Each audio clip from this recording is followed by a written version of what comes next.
Hey folks, well look, the off-season continues, and we're going to take a long look at what the Leafs have done with their defensive group. Who they have, who they need, and what's still to be done. We're going to break it all down for you right here on the OZone. You're in the offensive zone, your place for Leafs hockey.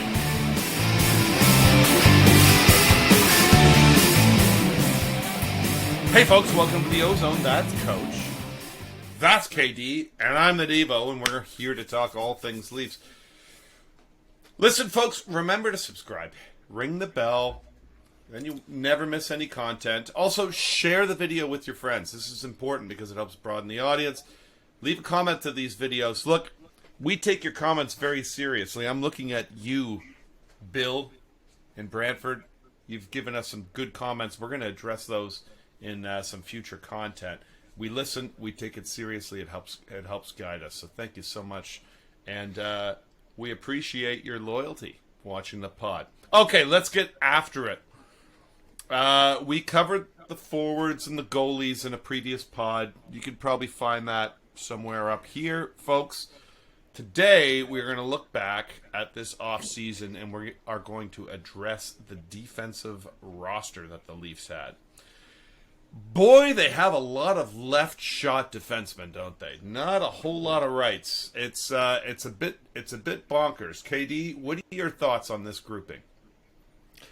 Well, Coach called it. At the trade deadline last year, we weren't really hitting the needs. If you were just to take a look and you weren't looking at positions, and you just look at the list of the D that they have and the depth, I think it looks pretty good. You would say, wow, Toronto has a lot of good, solid D, and then you stick them in their positions and you realize, it's a tilting ship here, and we are deep on the left side, so forced to move the left over to the right, Brody, and have him play. So we're in a tough call. We're tight on the cap. We're actually, I guess, over cap.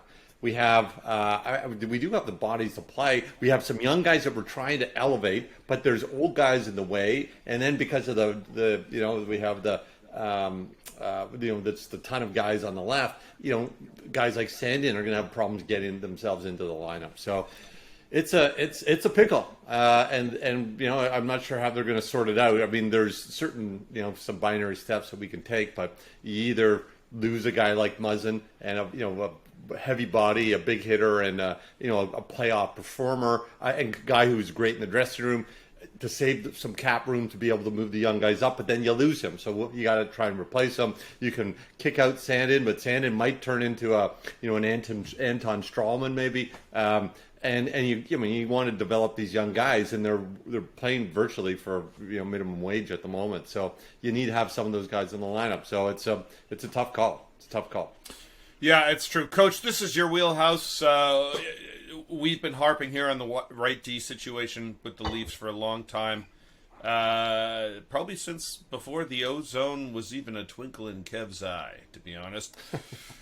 We have 6 signed beyond some depth guys that we brought in this offseason with Sandin pending. So what's going to happen with Sandin, and how do the Leafs make this lineup work? It's not easy.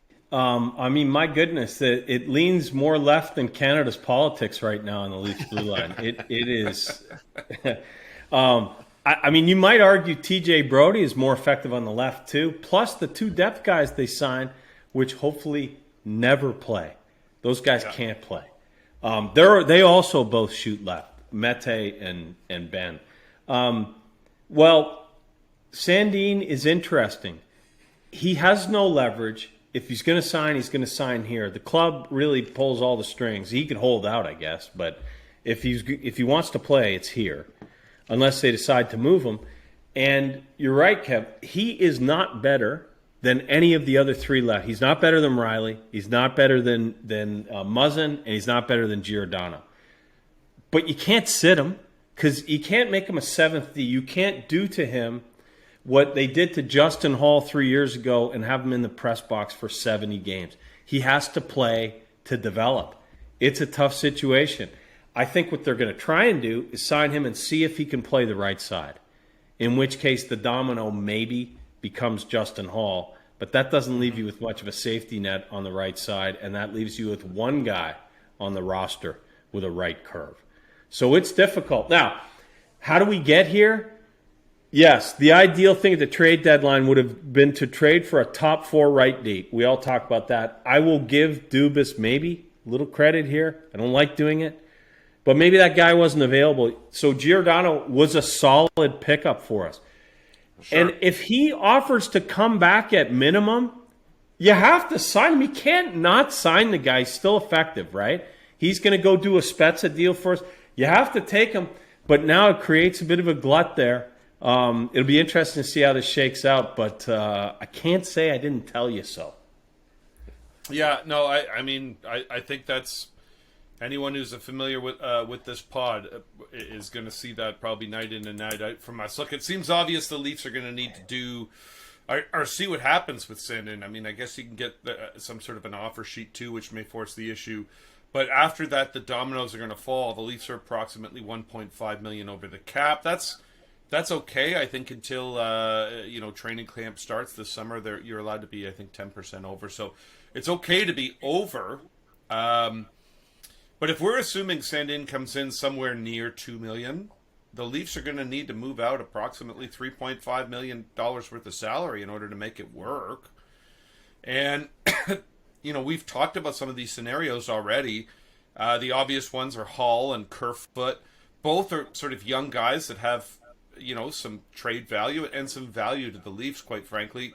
Hall is one of 2 right shot D on the entire roster.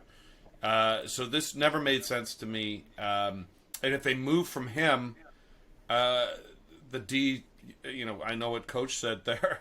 The D's going to start looking like the Blue Jays lineup, where everyone hits on one side. So can Sandin play on the right side? And that's kind of what Coach has said. KD, do you think that's actually a possibility? They've tried this experiment before and it didn't work.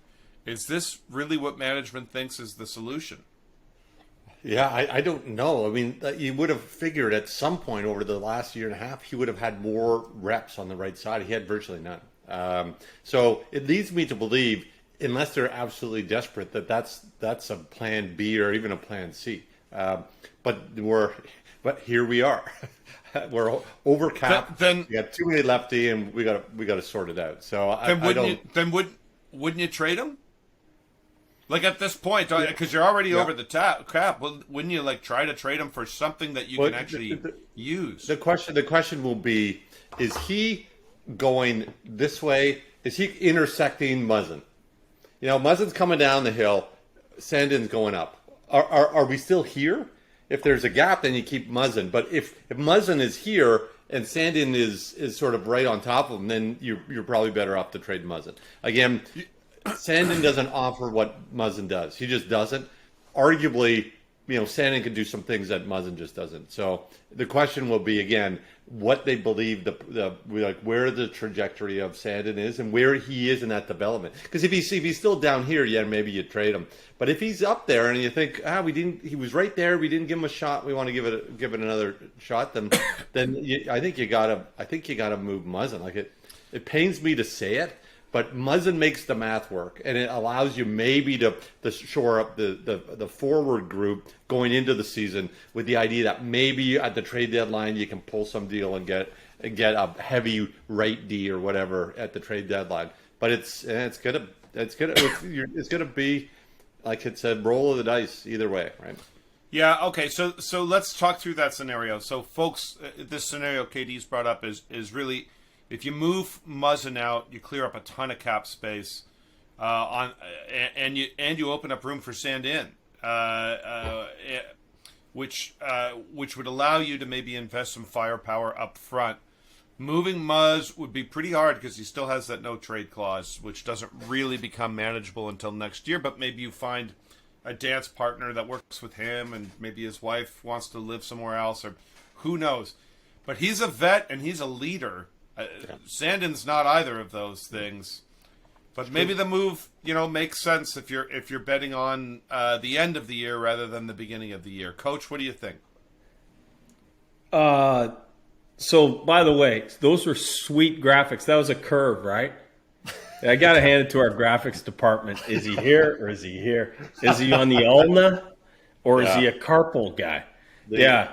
So I'll get a better budget next year's coach. The next year I get a better budget. So do you move Muzzin? I mean, to quote Tracy Morgan, one of my favorite comics, hell no. You can't move Jake Muzzin. Here's why. We're not in it for 82 games. I think we're pretty safe to make the playoffs, goaltending notwithstanding. You got to win the first round. And I went back and watched, to my chagrin, I watched the highlights from all the Tampa series. And in the 3 games we won, plus the overtime game, Muzzin is out there for the last shift. He's protecting the lead. He's ahead of Riley. He's ahead of Giordano in that respect. He's certainly ahead of Sandin when you're trying to protect the lead. So the whole goal here is what gives us the best chance.